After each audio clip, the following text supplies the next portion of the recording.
Hello, friends. This is Dave Hurwitz, executive editor at ClassicsToday.com. Wagner people, drool away. Here we have the Wagner edition from the Bayreuth Festival on Decca Eloquence from Australia. And it is marvelous if you're a Wagner person. The most exciting thing about this, for me anyway, is that it doesn't include The Ring. Let's put that aside for a minute. But you get all the other mature operas and from the Flying Dutchman on.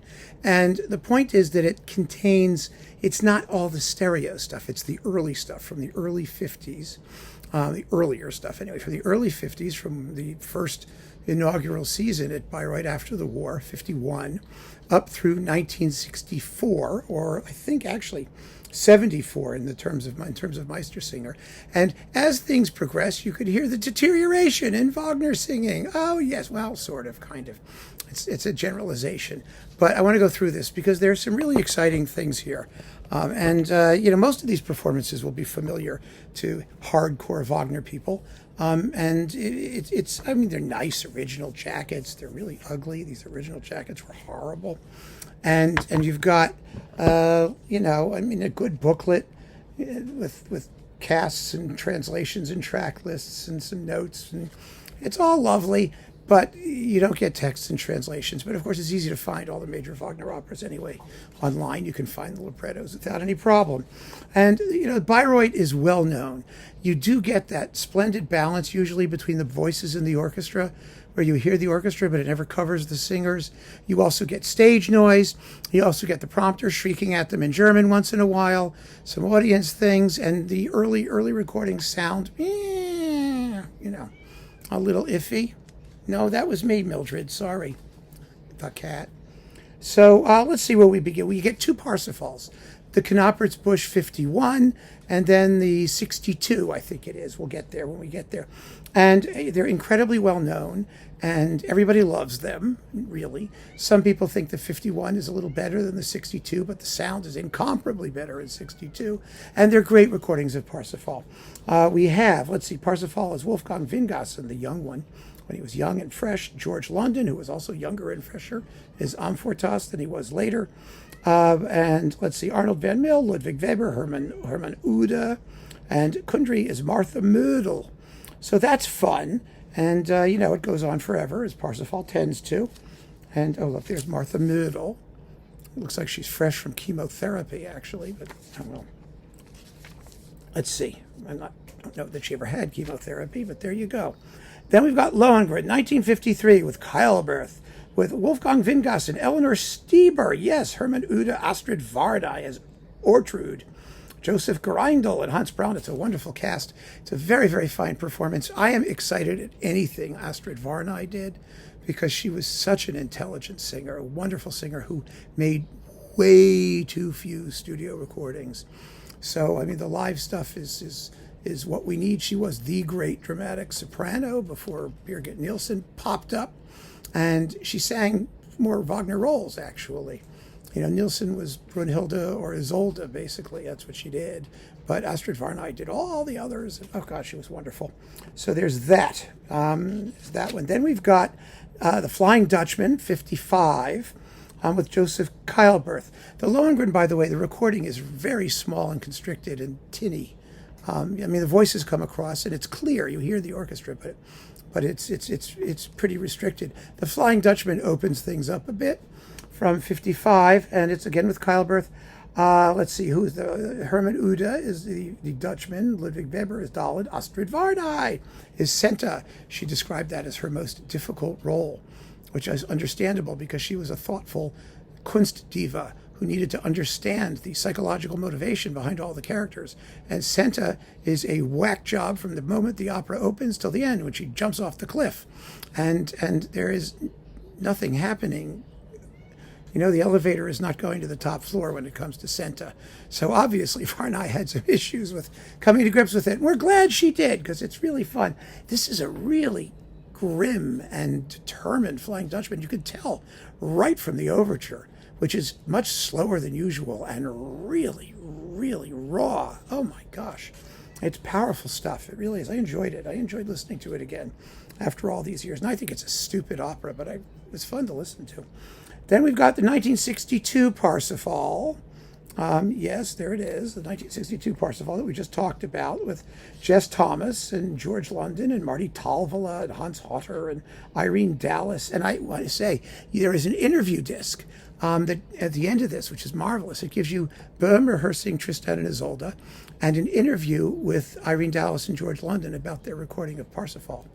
And a whole commentary about the recording, too. They made a big deal about it in 1962 when it was released in stereo. It was a big deal in those days. And there was promotion.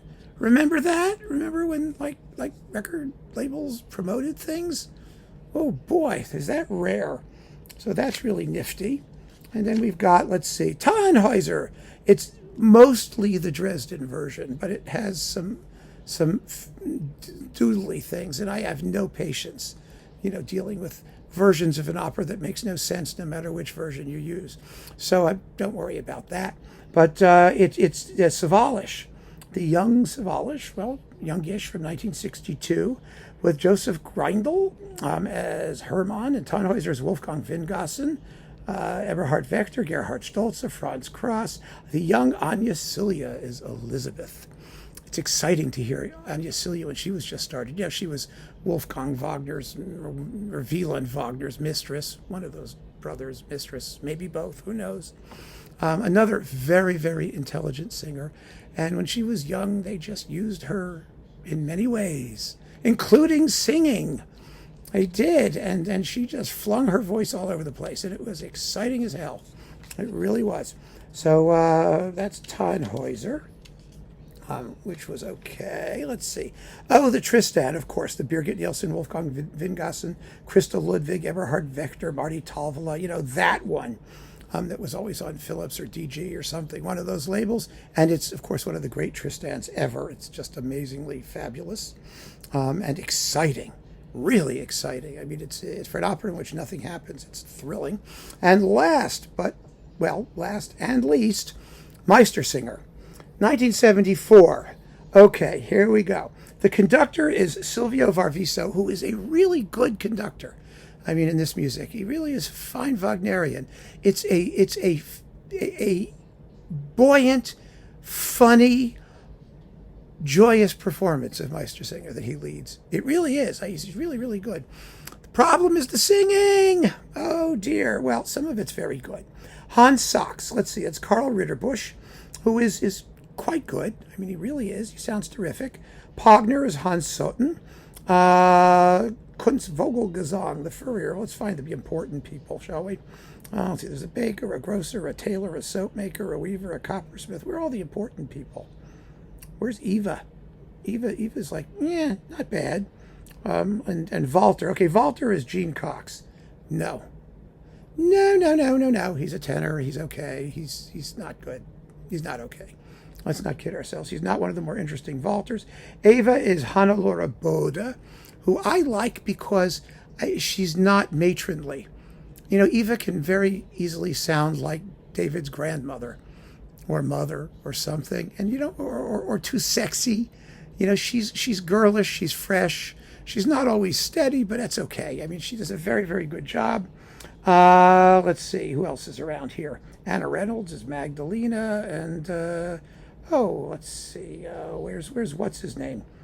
Beckmesser. There we go. Klaus Herta. Klaus Herta he's a serious Beckmesser. I like him. He takes himself seriously, even though he's a fuss budget. He let Wagner's music sort of says it all with Beckmesser. You don't have to be Mima. Snarl and snap and whine and be grotesque about it. So that's really good. But the problem here, basically, is the lousy David and a lot of stage noise in the performance. It's from 74. The sound is good, but you hear a lot of, peripherals, shall we say. And on the whole, like I said, you don't have that unbelievably starry lineup of Wagner singers that we had in the 50s.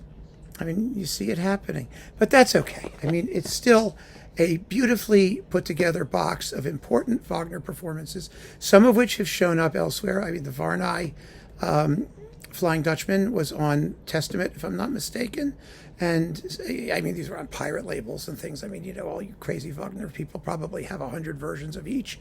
But it's really convenient for people who are interested in the history of, great Wagner singing at the Bayreuth Festival in the 1950s and early 60s. That's essentially what's in here. And in that sense, it's an extremely valuable set, I believe. So keep on listening, friends. Thank you for joining me. Take care.